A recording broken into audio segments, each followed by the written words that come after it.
在生活中，我们经常会用到不管、也、无论、都，该怎么说呢？和我一起看看吧。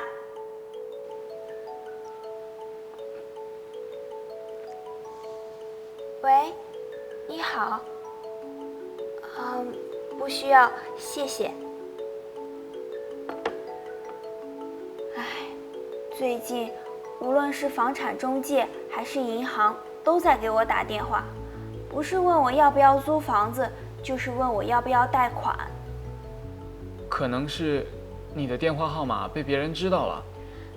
这太麻烦了，现在无论什么时候我都能接到这样的电话，太影响我的生活了。这就是网络时代带来的负面影响。一方面，网络带给我们各种便利，比如不管在哪儿都能叫外卖、打车，几乎什么事情都能通过网络解决。可是另一方面呢？不好意思，我接一个电话。喂，你好。我不需要。就像我们这样，个人信息、电话号码都被泄露了。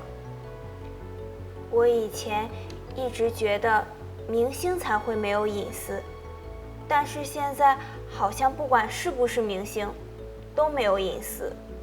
是啊，希望相关部门能重视这个问题，保护我们的个人隐私。结构不管、也、无论、都表示在任何条件或情况下，结果都不会改变。无论、不管后常用疑问代词，比如现在无论什么时候我都能接到这样的电话。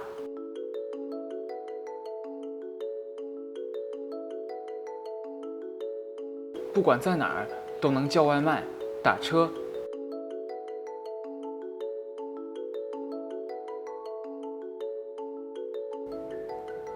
无论、不管后还可以用选择性结构，比如最近无论是房产中介还是银行都在给我打电话。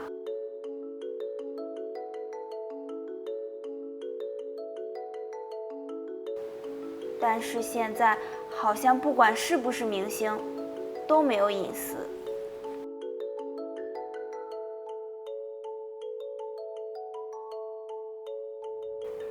你学会了吗？请跟我读。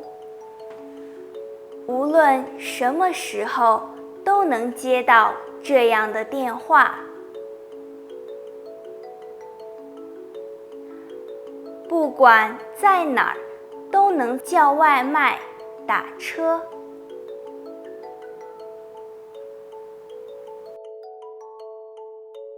无论是房产中介还是银行，都在给我打电话。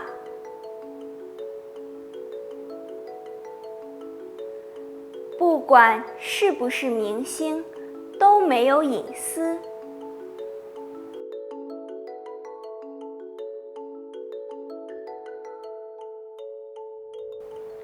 同学们，我和阳光无论在什么时候都能接到推销电话。在你的国家会有这种烦恼吗？欢迎大家告诉我。下次见。